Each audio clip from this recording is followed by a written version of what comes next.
नमस्कार साथियों, मैं डॉक्टर कुलदीप कुमार के सर आप सभी का बहुत बहुत स्वागत करता हूं एक नए बिंदु के साथ और एक नई कड़ी के साथ। तो मैं आज जो है एक रणनीति लेकर आया हूं कि 9 दिन में नौका पार।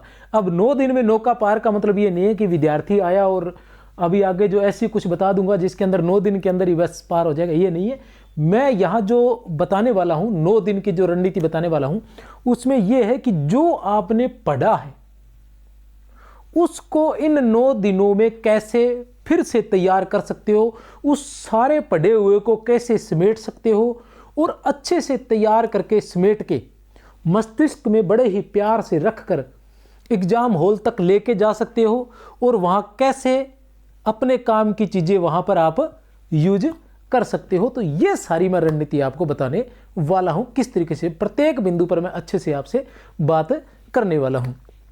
पहले अभी इसी पर एक वीडियो बनाई थी, ये इसलिए दिख रहा है आपको ये लगे हुए, ये क्या बनाई थी, लेकिन वो ये माइक वाइक की समस्या रहती है, माइक की समस्या हो गई तो वो आवाज़ नहीं आई। अब फिर से दोबारा बना रहा हूँ इसी पर, ठीक है। तो आपको किस तरीके से पढ़ना चाहिए, मतलब किस बिंदु पर मैं विस्तार से बात करूँगा कि पहले तो कितने घंटे पढ़ना चाहिए, फिर उसमें जीके को कितना समय देना चाहिए, हिंदी को कितना समय देना चाहिए।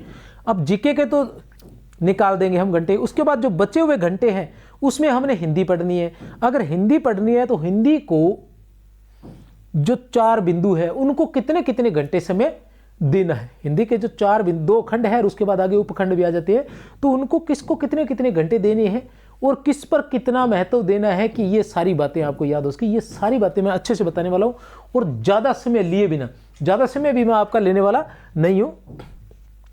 सबसे पहले तो मैं ये बताऊँगा, ठीक है ना, ये क्या है कि हिंदी जो है उसके 2 खंड है, खंड 1 और खंड 2। खंड 1 में क्या है, खंड 1 में तो है व्याकरण, ठीक है ना। खंड 2 में काव्य शास्त्र है, खंड 3 में साहित्य, खंड 2 के अंदर ये है काव्य शास्त्र, साहित्य, भाषा एवं लिपि और स्नातक स्तरीय रचनाएं। अब हम बात करें खंड 1 की, तो खंड 1 के अंदर जो व्याकरण है, ठीक है ना, उसमें 50 प्रश्न आने वाले। कितने प्रश्न आने वाले? 50 प्रश्न। और कुल कितने अंक के? 100 अंक का, ठीक है। काव्य शास्त्र में कितने प्रश्न आने वाले? 15 क्वेश्चन आएंगे और कुल 30 अंक। साहित्य में 35 क्वेश्चन, 70 अंक। भाषा एवं लिपि में 5 क्वेश्चन, 10 अंक। स्नातक स्तरीय में 25 क्वेश्चन, 50 अंक। अब आपको क्या करना है कि ये अंक विभाजन है। एक तो आप भाषा एवं लिपि जरूर कर लें, कोई 5-10 पेज की आपके पास पीडीएफ पड़ी होगी, प्रिंट निकाला हुआ या जहां भी है, उसको याद कर ले, क्योंकि ये आपके हाथ से जाने नहीं चाहिए। बड़ा इजी से टॉपिक रहता है, 5 क्वेश्चन आते हैं, आसानी से हो जाते हैं। ज़्यादातर ये बोला जाता है, पूछा जाता है कि ये खड़ी बोली कहाँ बोली जाती है, राजस्थानी कहाँ बोली जाती है, राजस्थानी की उपबोली का वो पूछ लेंगे, वो कहाँ बोली जाती है, ठीक है ना। ये ज़्यादातर पूछा जाता है। या संविधान की धाराएं वो पूछी जाती है, न्यायालय से संबंधित धारा पूछी जाएगी, या लिपि के जो सुधार है वो पूछे जाएंगे। तो ईजी है, बार बार पढ़ते हैं, आगे भी ये फर्स्ट ग्रेड में भी काम आता है हमारे, पहले भी हम पढ़ते हैं, तो ये जरूर पढ़ ले, ठीक है ना। अब इसमें व्याकरण है और ये सारी चीज़ें हैं, इनको कैसे पढ़ना है इस पर अब चलते हैं, अब बात करते हैं। दूसरी तरफ ये आ जाते हैं यहाँ, तो इसमें क्या है, इसका मैंने एक बना रखा था, पूरा खाका तैयार कर रखा है मैंने। अभी मैं आता हूँ तो मेरा पूरा का पूरा ध्यान आप लोगों पर ही है, और उसके लिए मैं क्या करता हूँ कि पहले खुद डटकर पढ़ता हूँ, डटकर तैयारी करता हूँ, उसके बाद आप लोगों के सामने आता हूँ। ये अभी मैंने ये चीज़ें तैयार की, पेज तैयार किए, ठीक है ना, 2-3 घंटे लगा करके किस तरह से ठीक आप तैयारी कर सकते हैं। ये कुल जो आप पीछे बताए थे मैंने, कुल हो गया,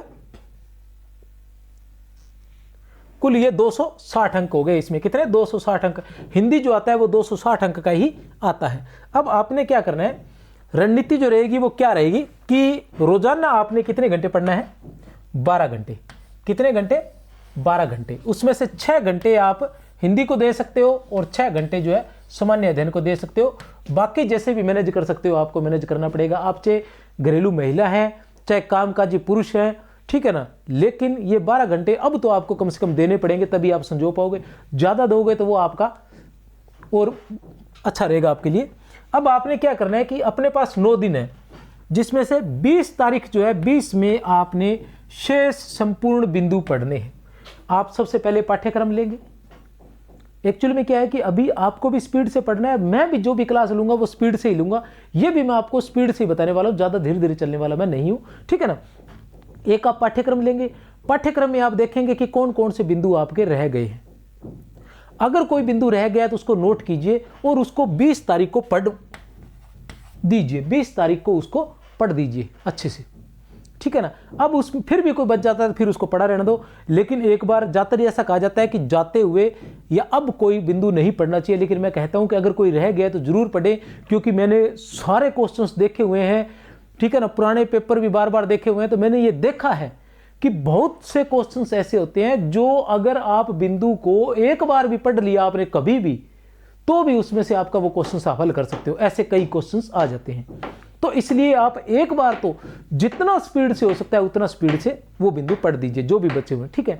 अब 21 से आपको क्या करना है, 21 को आपको पढ़ना है व्याकरण और इसके वस्तुनिष्ठ प्रश्न, 22 को काव्य शास्त्र, भाषा व लिपि और इसके वस्तुनिष्ठ प्रश्न, ठीक है ना, 23 को साहित्य और इसके वस्तुनिष्ठ प्रश्न, 24 को स्नातक स्तरीय रचनाएं और उसके वस्तुनिष्ठ प्रश्न। अंत में मैं आपको यह भी बताऊंगा कि वस्तुनिष्ठ प्रश्न पढ़ने के लिए आप कौन सी किताब का प्रयोग कर सकते हो। वैसे मैं क्लासें लेकर आने वाला हूं, उनको भी देखिए, मैराथन क्लासें भी लेकर आऊंगा और उसके बाद साथ में कुछ सारांश भी लेकर आने की कोशिश कर रहा हूं, भी साथ में साहित्य का सारांश और साथ में जो स्नातक स्तरीय रचनाएं हैं उनका भी सारांश लाने की मैं कोशिश करूंगा, ताकि वो आसानी से आप पढ़ सको, ठीक है ना। अभी साथ साथ में मैराथन चलेगी, साथ में जैसे श्रद्धा भी चलेगा, फिर मीरा के भी मैं सारांश आपको बताऊंगा, क्वेश्चंस भी बताऊंगा, अच्छे अच्छे क्वेश्चंस, ठीक है ना। अब रह गए आपके पास 25, 26, 27। इस 25, 26, 27 में आपने रोजाना क्या करना है, रोजाना 2 घंटे व्याकरण, 1 घंटा काव्य शास्त्र भाषा व लिपि, 1.5 घंटा साहित्य और 1.5 ही घंटा रचनाएं, स्नातक स्तरीय रचनाएं आपने करनी है रोजाना की। यही कंडीशन 25 को, यही 26 को और यही 27 को, इस तरह से आपने तैयारी करनी है। अब अगर कहीं कुछ विद्यार्थी ऐसे होते हैं जो बिंदु को क्लियर करने वाले होते हैं कि एक बिंदु जिसको पकड़ लिया उसको फिनिश कर दो फिर अगला करेंगे, अगर ऐसे करने वाले हो तो 21, 22, 23, 24 को आप इस तरह से पढ़ सकते हैं और 25, 26, 27 3 दिन इस तरह से पढ़ सकते हैं। और अगर आप एक दिन में बिंदु क्लियर करने वाले नहीं हैं तो आप पूरा 21 से लेकर 27 तक यही टाइम टेबल यूज कर सकते हैं। रोज 2 घंटे व्याकरण, 1 घंटा काव्य शास्त्र भाषा व लिपि, 1.5 घंटा साहित्य और 1.5 घंटा रचना, इस तरह से यूज कर सकते हो। उसमें भी आप इसको जो 1 घंटा काव्य शास्त्र को दे सकते हो। भाषा व लिपि का तो क्या है, रोज करने की जरूरत नहीं है, अगर पूरा दिन करोगे तो ये तो एक दिन में एक बार पढ़ लोगे, कहानी खत्म है। उसके बाद इसका जो 1 घंटा है वो आधा घंटा इसको देकर इसके 2 घंटे भी आप कर सकते हो। तो चाहो तो ऐसे पढ़ो, चाहो ऐसे पढ़ो, ठीक है ना। और अगर ऐसे पढ़ना है तो इन 3 दिनों में आप एक बार फिर से ये पूरा का पूरा जो है वो रिवाइज कर सकते हो, ठीक है ना। यहां 4 दिनों में रिवाइज हो रहा है, कितने 4 दिनों में रिवाइज हो रहा है। यहां आपके पास 3 दिन है पर कोई समस्या नहीं है। पहले 4 में अगर रिवाइज कर सकते हो तो दूसरी बार 3 में इजी वे में रिवाइज कर सकते हो। इसी तरह से आप रिवाइज यहां कर सकते हो। नहीं तो ये रणनीति यही है, 20 को शेष संपूर्ण बिंदु, 21 को व्याकरण, 22 को काव्य शास्त्र भाषा व लिपि, 23 को साहित्य, 24 को स्नातक स्तरीय रचनाएं, 25, 26, 27 2 घंटे व्याकरण, 1 घंटा काव्य शास्त्र भाषा व लिपि, 1.5 घंटा साहित्य, 1.5 घंटा रचनाएं।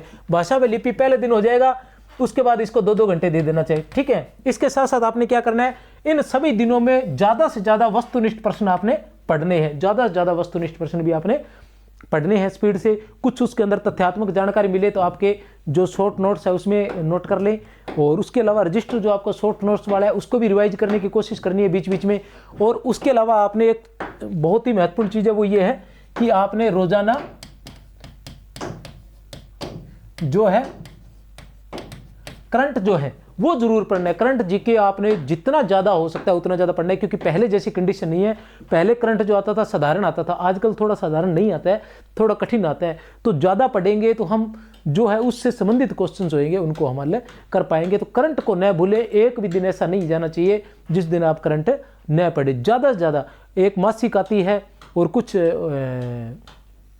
साप्ताहिक भी आती है शायद, तो वो ले आए, और 6 माही भी ले आए, उनको ला कर उनको फटाफट स्पीड से उनको ज़्यादा से ज़्यादा उन चीज़ों को पढ़ें, नोट करें। कोई विशेष चीज़ है तो उसको अलग से नोट कर लें, कुछ अलग से जो नया आपका रजिस्टर मतलब हर बच्चा जो है एक नोट शॉर्ट नोट्स टाइप बनाता है, एक रजिस्टर जिसको परीक्षा होने से पहले एक रिवाइज करना होता है, तो वो भी आप साथ में तैयार करते रहें। इसके अलावा आपने क्या करना है कि भूमिकाएँ पढ़नी है। हिंदी में क्या करना है कि जो काव्य वाला पार्ट है और गद्य वाला पार्ट है उसकी अगर आपको कोई भूमिका मिलती है, जैसे कबीर ग्रंथावली हो गया, रामचरितमानस की भूमिका होगी, कुरुक्षेत्र की भूमिका हुई, और जो मीरा पदावली है उसकी भूमिका हुई, वीर सतसई की भूमिका हुई, और कमायनी की भूमिका हुई जिसका श्रद्धा पाठ अपने यहाँ लगा हुआ है। तो और उसके अलावा गद्य जो रचनाएं हैं, खून का टीका है और लहरों के राजहंस है, उसके अलावा कहानियां हैं, इनकी अगर भूमिकाएं मिलती है तो भूमिकाएं पढ़नी है। इसके अलावा काव्य के अंदर विशेष रूप से पहला पद और अंतिम पद आपने जरूर पढ़ना है, उसकी व्याख्या पढ़कर जानी है, ठीक है ना। सभी रचनाओं में पहला पद और अंतिम पद जरूर पढ़ना है। कुरुक्षेत्र में मैंने बताया था, यही बातें मैं आपको श्रद्धा में भी बताने वाला हूँ कि पहले पद भूमिका से कुरुक्षेत्र के 2 क्वेश्चन आए हुए हैं आज तक, और उसके अलावा जो प्रथम पद है कुरुक्षेत्र का, प्रथम सर्ग का जो प्रथम पद है उससे भी 2 क्वेश्चंस आए हुए हैं, अंतिम पद से जो 4 क्वेश्चंस आए हुए हैं सीधे सीधे, तो इनकी व्याख्याएं जरूर पढ़कर जाएं। और जैसे कहानियां हैं और जो लहरों का राजहंस नाटक है, तो उन सभी की पहला पेज और अंतिम पेज जरूर पढ़ के जाएं, क्योंकि वहीं से ही उठाए जाते हैं। लहरों के राजहंस में प्रारंभ में अगर पात्र परिचय दिए हुआ है तो एक सरसरी निगाह उस पर भी मार लें। ये सारी चीज़ें जो अंतिम में पढ़ने वाली है और इजी वे में इजी क्वेश्चंस आएंगे यहाँ से, तो वो आपके कहीं रह ना जाए, इसलिए आप ये सारा काम जरूर करें। फिर भी कुछ रह गया हो तो मैं फिर आपको बताने आ जाऊँगा। मेरी तरफ से बहुत बहुत शुभकामनाएं, और लगातार स्पीड से इसी तरह से मैं आपके साथ बना रहूँगा, अपनी तरफ से पूरी कोशिश करने वाला हूँ।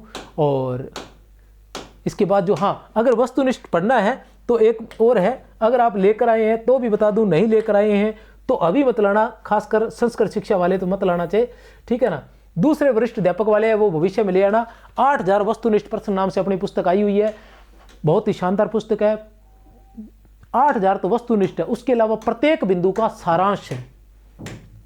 ये क्या, साथ में रिवाइज करते जाओ, और जिस दिन एग्जाम होगा उससे 2-4 दिन पहले आप इसको डटकर पढ़ सकते हो। एज ए वस्तुनिष्ठ प्रश्नों के संबंध में संदर्भ ग्रंथ सहित इसमें संदर्भ ग्रंथ भी दिए हुए हैं, भी जैसे कहाँ से क्वेश्चन उठाया गया है, जिसमें सभी इतिहासों का मिश्रण इसके अंदर मैंने किया है। कुछ अगर कम रहेगा तो वो सारी क्लासें मैं यूट्यूब के माध्यम से निःशुल्क आपको करवा दूंगा। आप खाली मैसेज करना है कि मैंने किताब खरीदी है सर और ये कमी पड़ रही है हमारे, तो मैं वो करवा दूंगा। टेलीग्राम से जुड़ सकते हो, कोई समस्या हो तो 63 771 24 802 पर आप मैसेज भी कर सकते हो। हाँ, एक बात और बता दूं, इन सभी की जो पीडीएफ है जो मैं पढ़ा रहा हूं, इसकी पीडीएफ